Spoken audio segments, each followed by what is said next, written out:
Assalamualaikum warahmatullahi wabarakatuh. Bismillah walhamdulillah wassalatu wassalamu ala rasulillah wa alihi wa sahbihi wa man walah wa la hawla wa la quwwata illa billah amma ba'du. Para pemirsa yang budiman yang dirahmati oleh Allah subhanahu wa ta'ala, barusan saya mendapatkan kiriman sebuah video dari salah satu teman di WA dan meminta saya untuk menanggapi isi daripada video tersebut.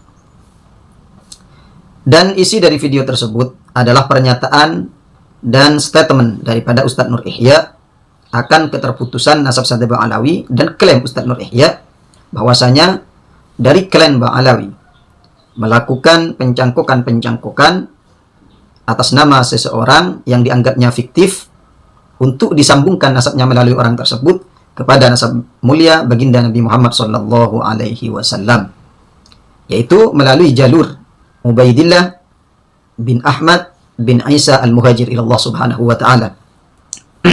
Saya di sini lebih senang dan lebih suka menyebutnya Ahmad bin Isa al-Muhajir ilallah. Jadi disandarkan kepada Allah. Kenapa? Bertendensi dengan salah satu hadis yang diriwayatkan oleh Al-Imam Bukhari dan Muslim, innamal a'malu bin niyat wa innamal likulli imri'in ma nawa. Faman kanat hijratuhu ila Allah wa rasulih fa hijratuhu ila Allah wa rasulih. Jadi perbuatan seorang mukmin itu dikembalikan kepada apa yang dia niatkan.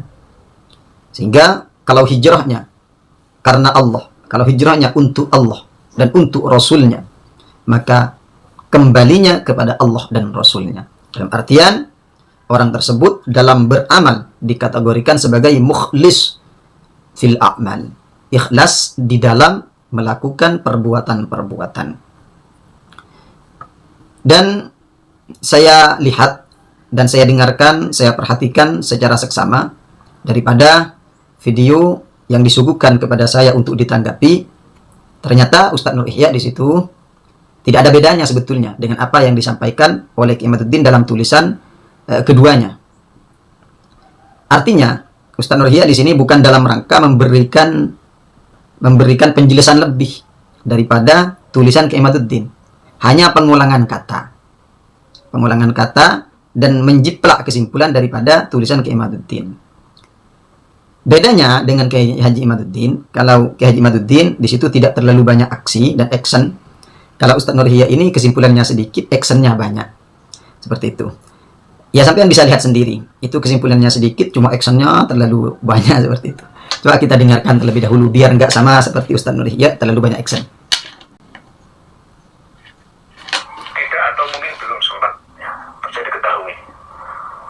Kesalahan kita suluk dalam menulis ayat Al-Quran. Kita juga mengetahui semuanya bahwa itu salah besar, salah fatal. Aulat yang fahish. Dari cuplikan video tadi, Ustadz Nur Ihya mengklaim bahwasanya kesalahan penulisan yang terjadi dalam kitab As-Suluk itu merupakan ghalatun fahishun, kesalahan yang sangat-sangat fatal dan itu tidak bisa ditolerir. Hanya saja saya menilai apa yang disimpulkan oleh Ustadz Nur Ihya ini merupakan kesimpulan yang terlalu tergesa-gesa dan sangat sembrono dan terkesan ini suudzon terhadap muallif kitab itu sendiri. Kenapa saya katakan seperti itu?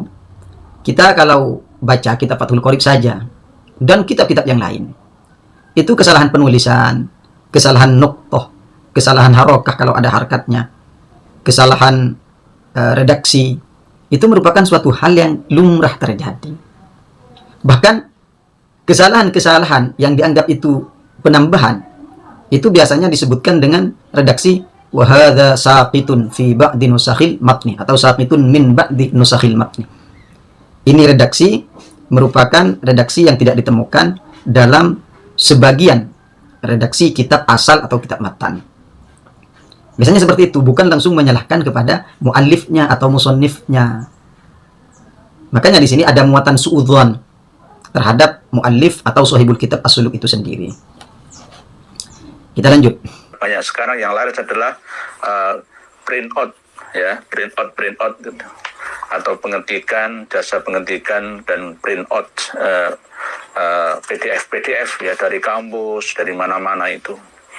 Jadi kalau kita tidak percaya dengan hasil tes DNA, ya hiduplah pada zaman Kutai Kertanegara, Salaka Negara, Mataram kuno, Sriwijaya, dan lain sebagainya itu. Dari cuplikan ini, Ustadz Nur Ihya menyimpulkan atau menyatakan bahwasanya orang yang tidak percaya terhadap hasil tes DNA silahkan hidup di zaman purbakala, di zaman Sriwijaya, di zaman kuno, di zaman di mana mak lampir hidup.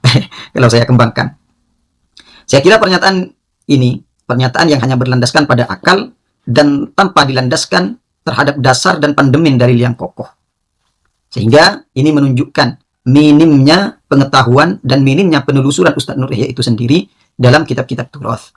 Artinya, beliau tidak terlalu erat hubungannya dengan kitab kuning. Beliau tidak terlalu erat hubungannya dengan kitab-kitab karya orang yang sudah diakui karangan tersebut.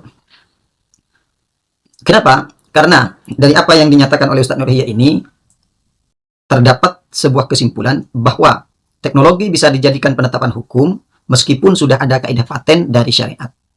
Dan saya lihat kesimpulan ini sangatlah tidak benar. Karena banyak hukum-hukum yang justru bisa dibuktikan secara konkret dengan bantuan alat teknologi, tapi oleh syariat tidak ditetapkan. Dalam artian, pembuktian teknologi itu tidak dianggap oleh syariat dan tidak dijadikan sebagai dalil untuk menetapkan hukum. Saya ambil satu contoh. Ketika orang melakukan perzinahan, maka perzinahan ini bisa ditetapkan oleh hakim syar'i apabila ada dua hal. Yang pertama ada iqrar. Yang kedua ada bukti 4 saksi. Kalau status zina ini berangkatnya dari tuduhan seseorang, maka seseorang yang menuduh zina orang lain harus mendatangkan 4 saksi. Ini menurut jumhurul ulama. Tapi menurut Malikiyah bisa ditetapkan dengan adanya qarinah. Seperti halnya hamil di luar nikah tanpa ada seorang suami, maka itu bisa dijadikan dalil untuk menetapkan bahwasanya orang tersebut zina, telah berzina. Kalau mazhab Syafi'i dan jumhur ulama yang lain selain mazhab Maliki dan Imam Ibnul Qayyim, di situ mengatakan tidak bisa, harus ada 4 saksi kalau tuduhan atau ikrar langsung. Kenapa? Karena hamil di luar nikah itu bisa jadi karena disebabkan wati' syubhat. Dan wati' syubhat ini tidak terkategori zina yang nanti dihad seperti itu atau dirajam. Nah sekarang ketika status zina tersebut dilayangkan dari proses adanya tuduhan dari orang lain kepada orang yang ditengarai merupakan pelaku zina, maka orang yang menuduh harus mendatangkan 4 saksi. Nah 4 saksi ini tidak bisa tergantikan posisinya oleh adanya bukti CCTV atau video. Tidak bisa. Padahal kalau kita lihat, ini video yang ada yang beredar ini lebih konkret datanya. Dan bisa dilihat secara iyan, secara mata kepala kita. Dengan mata telanjang ini sudah kita lihat. Oh ini bukti yang sangat konkret. Tapi bagaimana ulama memposisikan video sebagai bukti ini? Ulama memposisikannya bahwasanya bagi hakim, bagi qadhi, ini tidak bisa mengahad orang yang dituduh zina dengan menggunakan bukti video tersebut. Akan tetapi hakim di sini wajib atau berhak untuk mentakzir. Takzir dengan had itu beda. Kalau had itu ada ketentuannya dari Allah dan Rasulnya. Ada ketentuannya. Bisa dihad 100 cambukan kalau bukan zina muhson, atau dirajam sampai mati kalau zina muhson itu secara koridor ilmu syariat. Seperti itu. Nah sekarang untuk DNA ini, apakah syariat tidak melirik sedikit pun terhadap DNA? Tentunya tidak. Justru syariat di sini memposisikan DNA pada posisinya. DNA di sini diposisikan oleh ulama sebagai alat bantu untuk menetapkan nasab yang dekat. Itu pun fi nitaqin dayyiqin, di dalam ruang yang sangat sempit. Seperti halnya ketika ada pertentangan, percekcokan antara seseorang yang mengaku bernasab kepada ayahnya, bernasab kepada kakeknya yang masih dekat, maka itu bisa digunakan alat bantu DNA untuk memberikan solusi percekcokan tersebut. Hanya saja ketika ada kaidah syariat yang sudah masuk ke dalamnya melalui proses li'an semuanya, ini tidak bisa kemudian dibatalkan proses li'an ini melalui adanya bukti DNA. Seperti itu. Dan hal ini senada dengan apa yang dikatakan oleh seorang ulama yang mengatakan labuddah an tuqaddiman nusus. Harus untuk mendahulukan nas-nas wal qawaid asy-syar'iyyah dan kaidah-kaidah syariat alal basmah al-warathiyah, atas basmah warathiyah, atas DNA. Jadi kaidah-kaidah syariat ini lebih didahulukan daripada hasil DNA. Itu sudah keputusan paten daripada ulama fiqih, ulama nasab, ulama yang lain. Kemudian kita lanjut. kitab Sifat 20 karya Habib Utsman bin Yahya. Nggak ada itu. Itu ya niru-niru dari kitab-kitab lama karya Abu Hasan al-Asy'ari, rumusan Abu Mansur al-Maturidi. Semua diakui semua. Ya, lagu Indonesia Raya yang milik Pak Alawi. Jadi ini tipe mereka itu seperti itu. Dan berikut juga para muhibinnya. Oleh sebab itu sadarlah kawanku, sadarlah bangsaku. Ini dari apa yang dijelaskan oleh Ustaz Nur Yahya. Di sini yang pertama, kitab Aqaid bukan karangan Habib Utsman bin Yahya karena beliau meniru daripada Al-Imam Abil Hasan al-Asy'ari. Ketika kitab itu merupakan cuplikan tiruan daripada kaidah ulama sebelumnya dan dinyatakan bahwasanya kitab itu bukan karangannya, ini merupakan suatu kesalahan yang fatal. Kenapa? Karena semua ulama yang menulis kitab itu sumbernya dari cuplikan juga. Baik itu melalui proses tanakul dari riwayat ke riwayat atau dari proses melihat kitab karangan ulama sebelumnya. Bagaimana kalau kita mau lihat atau mengarang kitab tanpa ada referensi kitab pokok yang dijadikan sandaran? Itu bukan karangan kitab itu namanya. Itu kita ngalur ngidul kemudian dijadikan sebuah tulisan. Seperti itu. Jadi ini kok pembahasannya di sini sangat sangat rendah. Jadi perlu diperbaiki bahasanya Ustaz Nur Yahya ini. Perlu diperbaiki, perlu diralat kembali karena banyak kesalahan-kesalahan dari apa yang beliau sampaikan tadi.